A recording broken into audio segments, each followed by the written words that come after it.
Hello friends, Johnny sir के YouTube channel पर आपका बहुत बहुत स्वागत है। हम आपके लिए आज लाए हैं 10 क्लास का गणित का मॉडल पेपर।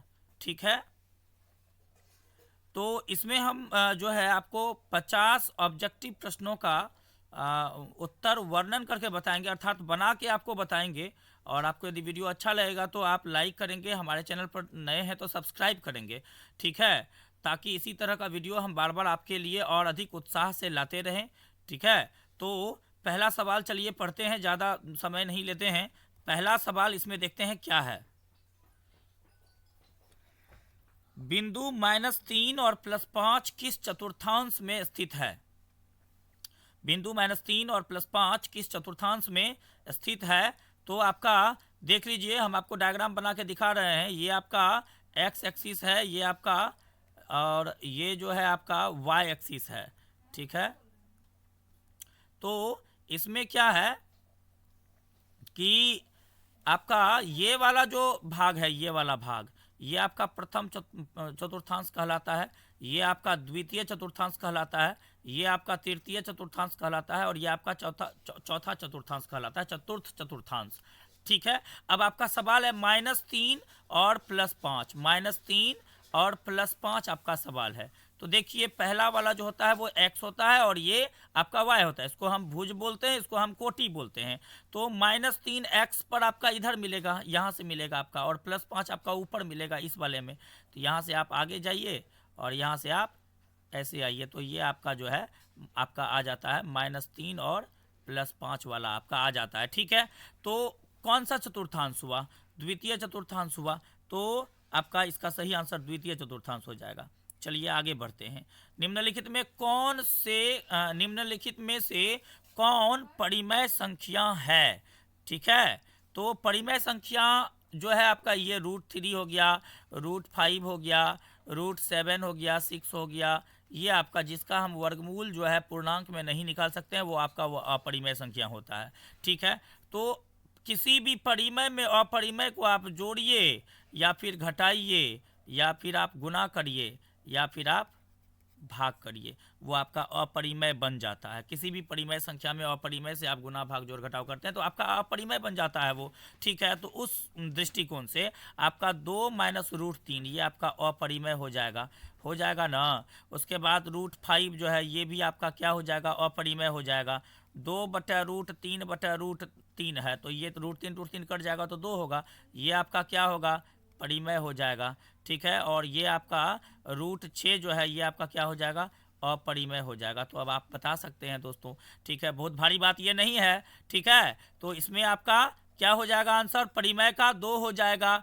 ठीक है, तो आपका ये सी आपका हो जाएगा सही आंसर। कि निम्नलिखित में कौन परिमेय संख्या है? तो 2√3/√3 जो है ये आपका परिमेय संख्या है। ठीक है, क्योंकि इसका √3 कैंसिल हो रहा है।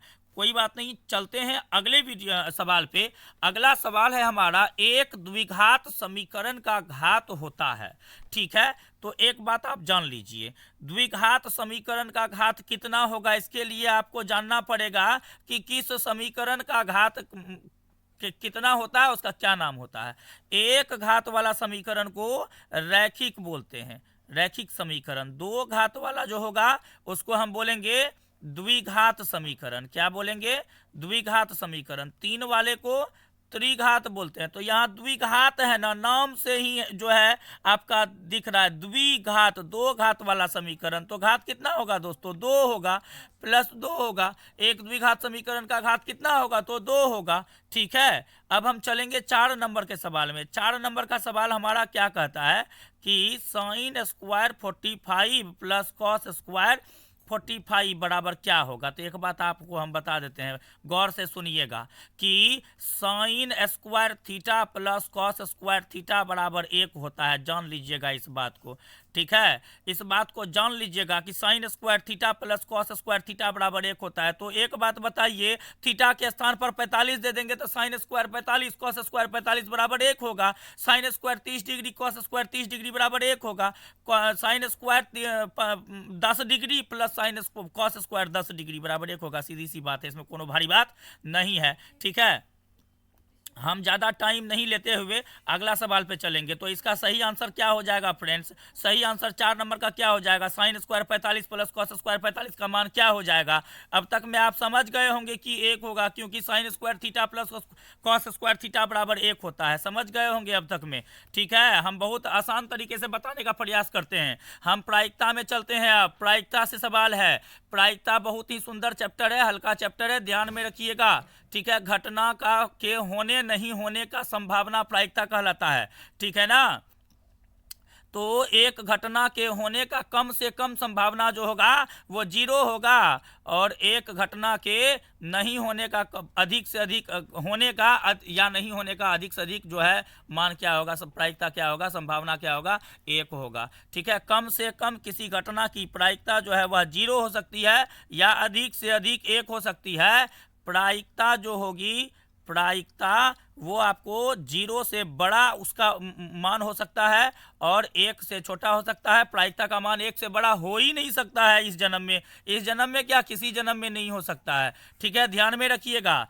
प्रायिकता का मान 1 से ज़्यादा कभी नहीं होगा, अधिकतम मान 1 ही हो सकता है। इसका आंसर, इसका बी नंबर ऑप्शन सही है। प्रायिकता का अधिकतम मान 1 होता है। चलिए 6 नंबर का सवाल पे चलते हैं। पाई क्या है? तो पहले पाई के बारे में जान लीजिएगा ना भाई। पाई क्या है? तो पाई जो है यह वृत्त के परिधि और उसके व्यास का अनुपात है। ठीक है ना? वृत्त के परिधि और उसके व्यास का क्या है? अनुपात है। तो एक बात जान लीजिएगा, वृत्त के परिधि और उसके व्यास में बहुत सारे गणितज्ञों ने भाग देकर देख लिया है। दशमलव के बाद वाले स्थान तक, करोड़ों स्थान तक जो है क्या होता है कि करोड़ों स्थान तक आते रह जाता है दशमलव। ठीक है, मतलब कटता नहीं है। मतलब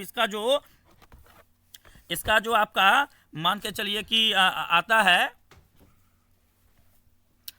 इसका जो आपका दशमलव आता है वो अशांत भी होता है और अनावर्ती भी होता है। ठीक है, इसलिए गणितज्ञों ने इसको क्या किया है, अपरिमेय मान लिया है। क्या मान लिया है?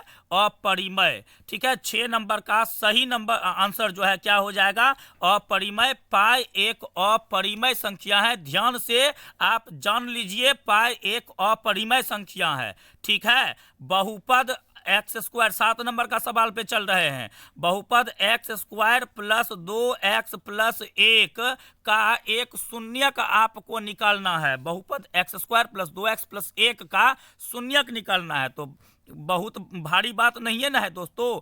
a बराबर 1 हो जाएगा एक्स स्क्वायर का गुणांक, b बराबर 2 हो जाएगा, c बराबर 1 हो जाएगा। अब क्या करना है, x बराबर निकाल दीजिए। तो x बराबर फॉर्मूला होता है minus b plus minus root under b square minus 4ac बटा 2a होता है। ठीक है, तो माइनस बी बराबर क्या हो जाएगा, -2 प्लस माइनस रूट अंडर के हो जाएगा आपको 2 का स्क्वायर -4a सी हो जाएगा, बटे हो जाएगा 2 गुना 1। ये हो जाता है आपका -2 प्लस माइनस रूट अंडर 2 का स्क्वायर 4 हो जाएगा, 4 हो जाएगा यहाँ पे, बटे में 2 हो जाएगा आपका -2 प्लस माइनस आपका हो गया 0 का रूट अंडर बटे 2, आपका यहाँ पे 2 हो रहा है। तो ये हो गया -2 प्लस माइनस 0 बटे 2, तो ये आपका -2 बटे 2 हो जाएगा प्लस 0। ठीक है, तो ये आपका हो गया -2 बटे 2 बराबर -1। फिर यही काम करिएगा तो -1 ही आएगा दोस्तों, एक बात जान लीजिएगा। तो कहने का क्या मतलब हुआ कि बहुपद एक्स स्क्वायर -2 प्लस 2x, बहुपद जो है आपका x square plus 2x plus 1 का जो शून्यक निकलेगा वो -1 निकलेगा। तो बी नंबर का इसका सही आंसर हो गया। ठीक है, समझ में आ रहा है वीडियो? अगर समझ में सवाल आ रहा है तो क्या करिएगा, पहले वीडियो को लाइक कर दीजिएगा, और यदि आप हमारे चैनल पर नए हैं तो चैनल को सब्सक्राइब भी कर दीजिएगा। समझ गए? चलिए आगे बढ़ जाते हैं। अगला सवाल हमारा क्या है देख लेते हैं जरा दोस्तों। ठीक है, अगला सवाल हमारा क्या है देख लेते हैं। अगला सवाल है हमारा दोस्तों, अगला सवाल है हमारा कि 7 नंबर का सवाल था ना।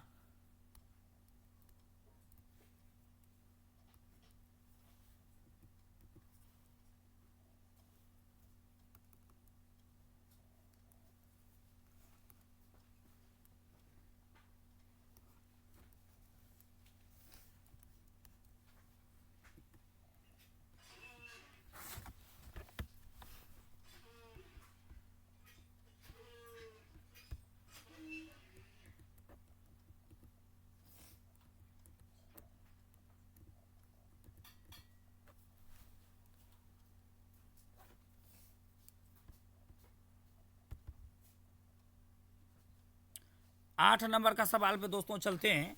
8 नंबर का सवाल है, एक वृत्त पर कितनी स्पर्श रेखाएं खींची जा सकती है। ठीक है, तो ये भी बहुत भारी बात दोस्तों नहीं है। एक वृत्त पर कितनी स्पर्श रेखाएं खींची जा सकती है, दो तरह का सवाल इसमें पूछा जाता है। एक तो आपको पूछ दिया कि एक वृत्त है और इस पर कितनी स्पर्श रेखाएं खींची जा सकती है। तो एक बात जान लीजिए, इस बिंदु पर खींचेंगे तो ऐसे खींचेंगे, इस बिंदु पर खींचेंगे तो ऐसे खींचेंगे, इस बिंदु पर खींचेंगे तो ऐसे, इस बिंदु पर खींचेंगे तो ऐसे। तो जितना बिंदु पर जाएंगे उतना न स्पर्श रेखा दोस्तों हो जाएगा। तो कहने का क्या मतलब हुआ कि एक वृत्त पर अनंत स्पर्श रेखाएं हम खींच सकते हैं, ध्यान में रखिएगा। लेकिन इसमें एक और सवाल पूछ देगा आपको, तो आप घबराइएगा नहीं। ठीक है, एक सवाल ये पूछ देगा कि एक वृत्त पर कितनी न स्पर्श रेखाएं खींची जा सकती है। तो इसमें जोड़ देगा कि एक वृत्त पर एक बिंदु पर कितनी स्पर्श रेखाएं खींची जा सकती है। ये अगर पूछ दिया तब आप क्या करेंगे दोस्तों। ठीक है, एक वृत्त पर जब कहेगा एक बिंदु से, तो एक बिंदु से दोस्तों एक ही स्पर्श रेखा हम खींच सकते हैं, ध्यान में रखिएगा। एक बिंदु से एक ही स्पर्श रेखा खींच सकते हैं। वृत्त पर बहुत सारी अनंत बिंदुएं होती है। अगर वृत्त पर स्पर्श रेखाएं खींचने के लिए कहेगा तो हम अनंत रेखाएं खींच सकते हैं। लेकिन एक बात जान लीजिए, अगर वृत्त पर आपको कहेगा एक बिंदु से, वृत्त पर एक बिंदु से अगर आपको कह दिया स्पर्श रेखा खींचने, तो एक बिंदु से, एक बात जान लीजिएगा, किसी भी आदमी को एक स्पर्श रेखा खींचने का पावर है दोस्तों, ध्यान में रखिएगा। चलिए आगे बढ़ते हैं, अब आगे बढ़ते हैं। ठीक है, आगे है, अगला सवाल है 9 नंबर में कि आंकड़ा 24, 15, 22, 13, 9, 10 और 30 का परिसर क्या होगा। तो परिसर का फॉर्मूला आप जानते हैं कि नहीं, हमको नहीं मालूम, इसलिए हम आपको बता देते हैं कि परिसर का फॉर्मूला क्या होता है। परिसर बराबर होता है अधिकतम, अधिकतम, अधिकतम वाला आंकड़ा जो है, ठीक है, उसमें से आप न्यूनतम वाला आंकड़ा को क्या करिएगा फ्रेंड्स, घटा दीजिएगा। ठीक है, ठीक है ना। अधिकतम आपका कितना है, इसमें 30 है, न्यूनतम कितना है 9 है, घटा के प्लस 21 बचेगा आपका जो है। इसमें बी नंबर का आंसर सही हो जाएगा। परिसर बराबर सबसे बड़ा वाला मान घटा सबसे छोटा वाला मान, और जो आंसर आया वही आपका परिसर होगा। ठीक है, कोई दिक्कत नहीं ना। अगर दिक्कत है तो कमेंट बॉक्स में जाके तुरंत अपना दिक्कत बताइए फ्रेंड्स, समझ गए कि नहीं। हम जाते हैं अब 10 नंबर का सवाल पर, आपका ज़्यादा टाइम हम लेंगे नहीं। ठीक है, sine 90 minus theta, 90 degree minus theta बराबर क्या होगा। तो साइन 90 माइनस थीटा बराबर जो है हो जाएगा कॉस थीटा। क्या हो जाएगा, कॉस थीटा हो जाएगा। साइन 90 डिग्री माइनस थीटा बराबर हो जाएगा कॉस थीटा। ठीक है, तो इसका सही आंसर आपका क्या हो जाएगा फ्रेंड्स, सही आंसर हो जाएगा सी नंबर। ठीक है, साइन 90 डिग्री माइनस थीटा बराबर हो जाएगा आपका कॉस थीटा। ठीक है, चलिए अब आगे चलते हैं। ठीक है ना, सवाल है किसी घटना ई के लिए, किसी घटना ई के लिए, ई के लिए पीई प्लस पीई नॉट बराबर क्या होगा। पीई प्लस पीई नॉट बराबर क्या होगा। तो घटना होने की, पीई बराबर हो गया घटना होने की प्रायिकता, अब पीई नॉट मतलब हो गया घटना नहीं होने की प्रायिकता। तो दोनों को जोड़ के एक होता है, दोनों को जोड़ के कितना होता है, एक होता है। कोई भी घटना होगी तो घटना होने की प्रायिकता और घटना नहीं होने की प्रायिकता जो है वो आपकी क्या हो जाएगी, घटना होने की प्रायिकता और घटना नहीं होने की प्रायिकता जो है फ्रेंड्स वो आपका क्या हो जाएगा, एक हो जाएगा। पीई प्लस पीई नॉट बराबर हमेशा एक होता है, ध्यान में रखिएगा। ठीक है, ऑब्जेक्टिव पूछा जाता है, पूछा भी है, बहुत वीवीआई ऑब्जेक्टिव है, ध्यान में रखिएगा। ठीक है, फंसिएगा नहीं। 12 नंबर में है 9, 10, 11, 9, 10, 11, 11, 5, 7, 6 का बहुलक का होगा। तो बहुलक किसको बोलते हैं, बहुलक पहले आप देख लीजिए, बहुलक किसको बोलते हैं। ठीक है, बहुलक किसको बोलते हैं, तो बहुलक बोलते हैं किसको, बहुलक बोलते हैं जिस प्रेक्षण की बारंबारता अधिकतम हो, जिस प्रेक्षण की बारंबारता अधिकतम हो, अधिकतम हो, उसे क्या कहेंगे, बहुलक कहेंगे। क्या कहेंगे? बहुलक। ठीक है, तो इसमें 9 आपका कितना बार आया है? 1 2, 9 2 बार आया है। 9 आपका कितना बार आया? 2 बार आया। ठीक है, 10 कितना बार आया? 1 2, 10 कितना बार आ गया आपका? 2 बार आया। 11 कितना बार आया? 1 2 3, 3 बार 11 आ गया है, 3 बार 11 आया। ठीक है, 5 एक बार आया, 7 एक बार आया और 6 भी आपका एक बार आया। तो कुल मिला करके कहने का क्या मतलब हुआ कि सबसे अधिक बारंबारता 11 का है, इसलिए बहुलक इसका क्या हो जाएगा फ्रेंड्स? 11 हो जाएगा। ठीक है, प्रेक्षण का बहुलक यदि आपसे पूछेगा, प्रेक्षण का बहुलक यदि आपसे पूछेगा तो जिस प्रेक्षण को जो प्रेक्षण सबसे अधिक बार आया है वही उस प्रेक्षण का क्या होता है? उस आंकड़ा का क्या होता है? बहुलक होता है। ठीक है, निम्नांकित में कौन बहुपद नहीं है? बहुपद नहीं होने, बहुपद होने का शर्त क्या है? पहले एक बात आप बता दीजिए तो, बहुलक होने का शर्त क्या है? बहुलक होने का 2 प्रमुख शर्त है। ठीक है, एक, उसका जो घात होगा वह अऋणात्मक होगा। घात क्या होगा? अऋणात्मक होगा। और दूसरा शर्त है कि वह पूर्णांक होगा। ठीक है, तो देख लेते हैं। इसका घात अऋणात्मक है, पूर्णांक भी है। इसका घात अऋणात्मक है और पूर्णांक भी है। इसका घात अऋणात्मक है लेकिन यहाँ पे आपका जो है पूर्णांक नहीं है, और इसका भी घात अऋणात्मक है, पूर्णांक है। तो कहने का क्या मतलब हो गया कि आपका यही आंसर हो गया। इसमें जो है 3x के पावर 5 प्लस x के पावर 1/2 प्लस 3 है। तो यहाँ देखिएगा, इसका घात पूर्णांक है? नहीं न है। इसका घात जो है 1/2 का है, भिन्न न है, पूर्णांक नहीं न है, ये भिन्न संख्या है। तो कहने का क्या मतलब हुआ? कहने का क्या मतलब हुआ? कहने का ये मतलब हुआ कि इस सवाल का सही उत्तर जो है ऑप्शन नंबर सी है। 3x के पावर 5 प्लस x के पावर 1/2 प्लस 3 जो है यह बहुपद नहीं है। यही आपका सही आंसर है।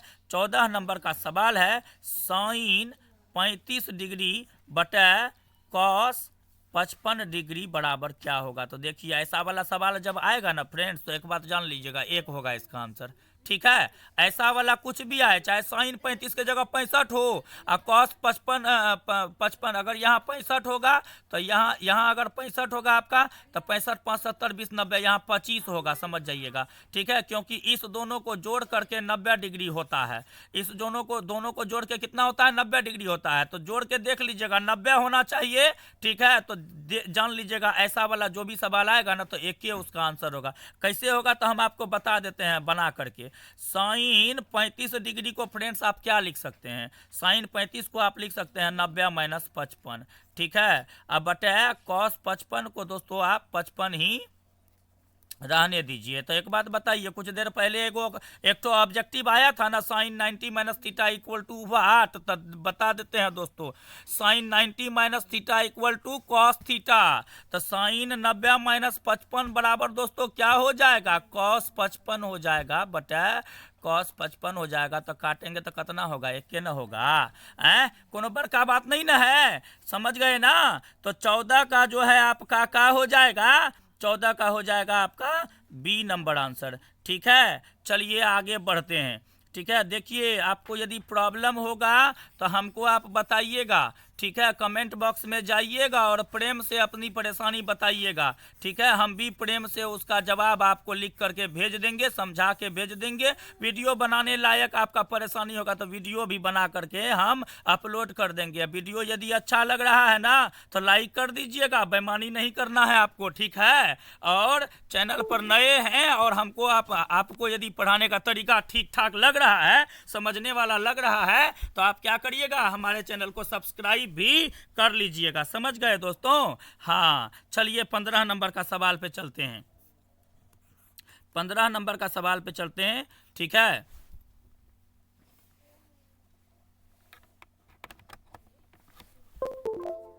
पंद्रह नंबर का सवाल दोस्तों क्या है?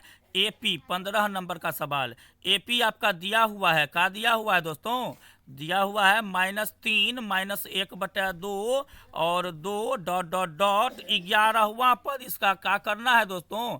ज्ञात करना है। ठीक है, 11वां पद दोस्तों ज्ञात करना है। ठीक है, तो 11वां पद ज्ञात करने के लिए क्या करना है, तो ए बराबर तो देख लीजिए -3 है, और डी बराबर एक बार आप निकाल लीजिए, -1/2 में से -3 को घटा लीजिएगा।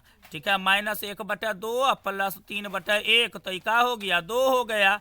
और यहाँ पर 2 1 2, -1 प्लस 1 दूनी 2, 3 दूनी 6 प्लस 5/2 हो गया। तो डी बराबर आपका निकल गया ना दोस्तों। 11वां पद मतलब क्या हुआ, 11वां पद मतलब हुआ a + 10d, समझ गए ना। तो a आपका कितना है, -3 प्लस 10 गुना d कितना है, 5/2, 2 5 10, कट गया, -3 प्लस 5 25, कितना हुआ, +22 हो गया। ठीक है, तो आपका जो +22 ए नंबर में ऑप्शन है, यही आपका क्या होगा फ्रेंड्स, सही हो जाएगा। ठीक है, चलिए आगे बढ़ते हैं।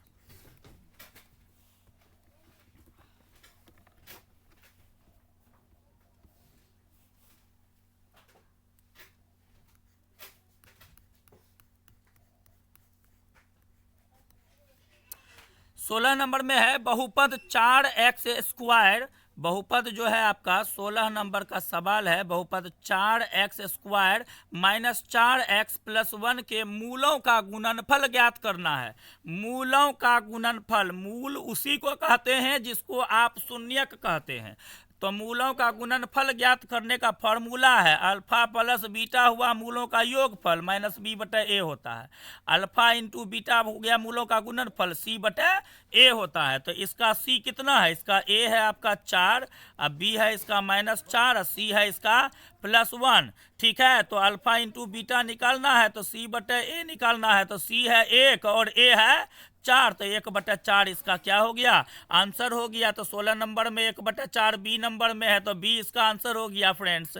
ठीक है ना, समझ में आ रहा है ना, समझ में आ रहा है तो वीडियो को लाइक कर दीजिएगा। समझ गए कि नहीं, हम आगे बढ़ते हैं। ठीक है, आपका ज़्यादा टाइम लेना हम चाहते नहीं हैं, चाहते हैं कि जल्दी जल्दी बता दें, लेकिन क्या करें फ्रेंड्स, मैथ्स है ना, थोड़ा सा समझाना पड़ता है। अगर आपको समझ में नहीं आएगा तो फिर आपको समस्या हो जाएगी। ठीक है ना, तो हम 17 नंबर का सवाल में अब जो है चलते हैं। 17 नंबर का सवाल है, एपी का पहला पद ए और सार्व अंतर डी हो तो एनवा पद क्या होगा। एनवा पद मतलब ए एन बराबर क्या होगा, a + n-1 इंटू डी जो है, ये आपका देखिए हमारा एक वीडियो जो है एपी चैप्टर पर स्पेशली बना करके आपको एपी वाला प्लेलिस्ट में मिल जाएगा। ठीक है, वहाँ मैंने ये प्रूफ कर दिया है कि an बराबर a + n-1 इंटू डी हुआ तो कैसे हुआ, ये बात फ्रेंड्स मैंने प्रूव कर दिया है। ठीक है ना, तो एक बार आप उस वाले वीडियो को जा करके देख लीजिएगा, होगा तो इस वीडियो के नीचे में हम डिस्क्रिप्शन में जो है हम उसका लिंक भी आपको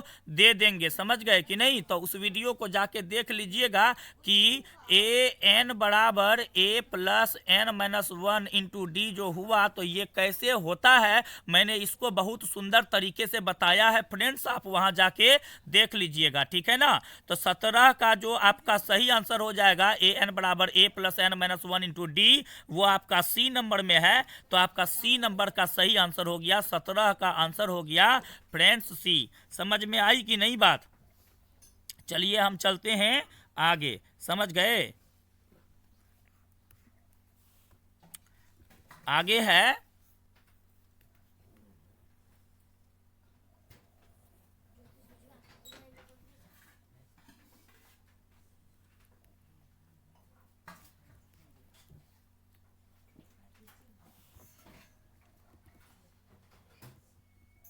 सत्रह हो गया है। चलिए 18 में चलते हैं। 18 है कि 1/√3 जो है वह बराबर है किसके। ठीक है, तो साइन 30 डिग्री है, तो साइन 30 डिग्री का मान कितना होता है, साइन 30 डिग्री का मान 1/2 होता है। टेन 30 डिग्री का मान कितना होता है, टेन 30 डिग्री का मान 1/3 होता है, √3। ठीक है, उसके बाद टेन 60 डिग्री का मान कितना होता है, टेन 60 डिग्री का मान होता है आपका रूट टेन 60 डिग्री का मान √3 होता है। ठीक है, साइन 60 डिग्री का मान कितना होता है, वो आपका √3/2 होता है। तो 1/√3 ना पूछ रहा था, टेन 30 डिग्री का मान हो गया। ठीक है फ्रेंड्स, दिक्कत होगा तो समझ हमको बताइएगा। अगर आपको ऐसे निकालने में परेशानी होगी तो टेन 30 डिग्री बराबर हुआ साइन 30 डिग्री बटा कॉस 30 डिग्री, समझ गए ना। तो साइन 30 डिग्री का मान आपका कितना होता है, 1/2 होता है। और कॉस 30 डिग्री का मान कितना होता है, √3/2 होता है। 2 2 काट दीजिएगा तो आपका 1/√3 ऐसे भी आ जाएगा। तो कुल मिला करके आपका टेन 30 डिग्री का मान जो है वह 1/√3 होता है। तो 1/√3 किसके बराबर है, तो टेन 30 डिग्री के बराबर है फ्रेंड्स। ठीक है ना। हाँ, तो चलिए आगे बढ़ते हैं अब। ठीक है ना, आगे क्या है देख लेते हैं। 19 नंबर का सवाल है, अर्धगोले का संपूर्ण पृष्ठीय क्षेत्रफल ज्ञात करना है फ्रेंड्स। क्या करना है, अर्धगोले का संपूर्ण पृष्ठीय क्षेत्रफल क्या करना है फ्रेंड्स, ज्ञात करना है। तो अर्धगोले का संपूर्ण पृष्ठीय क्षेत्रफल ज्ञात करने के लिए क्या करेंगे, तो गोला का संपूर्ण पृष्ठीय क्षेत्रफल कितना होता है वो देख लेंगे। तो गोला का संपूर्ण पृष्ठीय क्षेत्रफल होता है 4πr², संपूर्ण पृष्ठीय क्षेत्रफल होता है। तो आधा गोला का क्या हो जाएगा, 2πr²।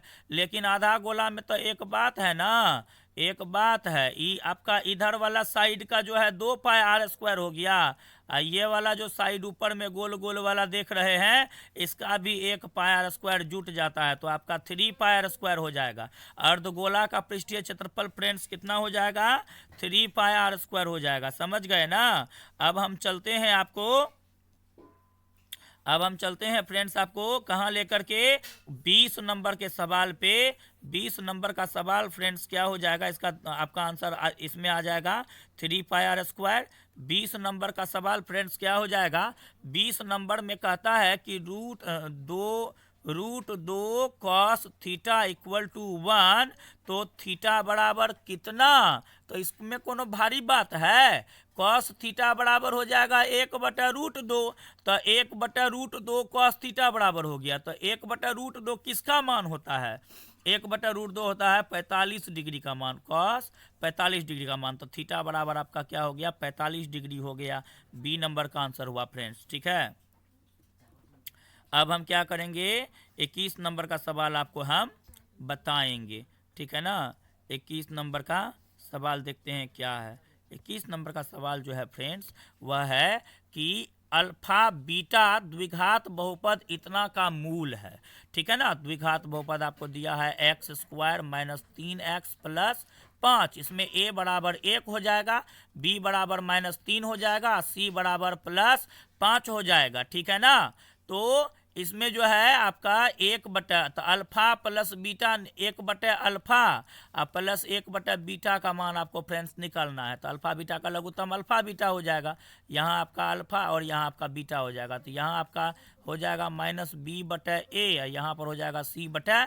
ये और ये कट जाएगा तो -b/c इसका आंसर हो जाएगा। -b इसका हो जाएगा माइनस इंटू -3 और c हो जाएगा 5। ये हो जाएगा आपको +3/5 इसका आंसर हो जाएगा। सही आंसर इसका सी नंबर हो जाएगा फ्रेंड्स। ठीक है। हाँ, 22 नंबर का सवाल में चलिए अब, यदि द्विघात बहु समीकरण इतना के दोनों मूल बराबर हों, दोनों मूल कब बराबर होता है आपको मालूम है, दोनों मूल कब बराबर होता है, हैं?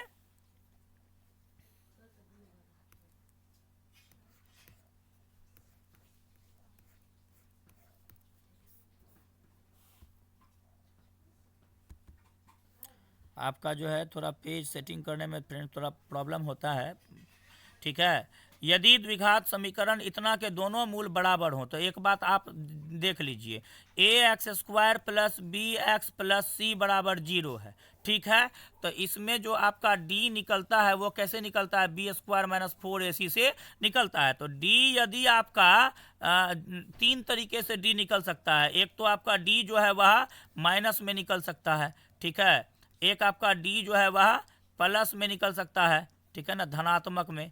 ठीक है, एक आपका d जो है वह 0 आपका निकल सकता है। तो तीनों का कंडीशन है। ठीक है, जब आपका d जो है ऋणात्मक आएगा तो समझ जाइएगा कि द्विघात समीकरण का अस्तित्व ही नहीं है। ठीक है, अस्तित्व ही नहीं है, ठीक है। मतलब उसका कोई वास्तविक मूल नहीं है। अगर धनात्मक में निकलेगा जीरो से बड़ा वाला तो इसका जो है दो ठो मूल होगा, ठीक है, और असमान मूल होगा। दो ठो असमान मूल होगा। जब d बराबर जीरो निकल जाएगा तो भी दो ठो मूल होगा, लेकिन समान मूल होगा। समझ गए ना। तो यहाँ पूछ रहा है कि दोनों मूल बराबर हो तो द्विघात समीकरण का विविक्त कर कितना होगा, तो बराबर होगा ना, समान। समान, ठीक है। तो समान आपका जो है बराबर d बराबर जब जीरो होता है तब दोनों मूल उसका समान होता है।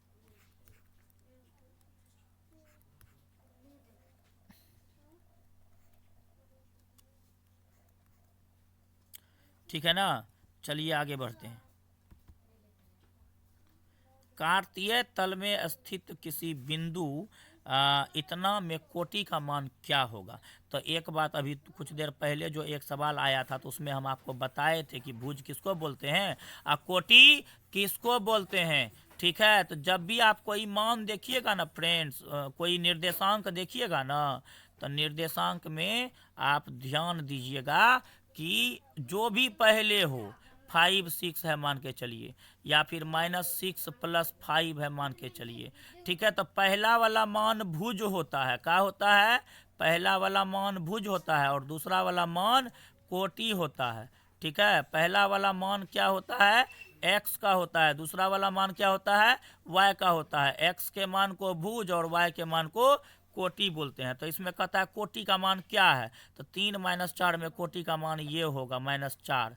समझ गए? ये -4 तो a हो जाएगा। ठीक है। कोटि का मान क्या हो जाएगा? a हो जाएगा। समझ गए ना।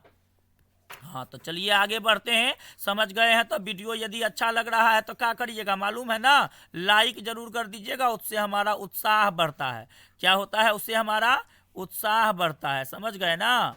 तो 24 नंबर के सवाल पे हम चलते हैं खुशी खुशी। आप भी खुशी खुशी हमारे वीडियो को लाइक कर दीजिएगा और नए होंगे हमारे चैनल पर तो सब्सक्राइब भी कर लीजिएगा। ठीक है।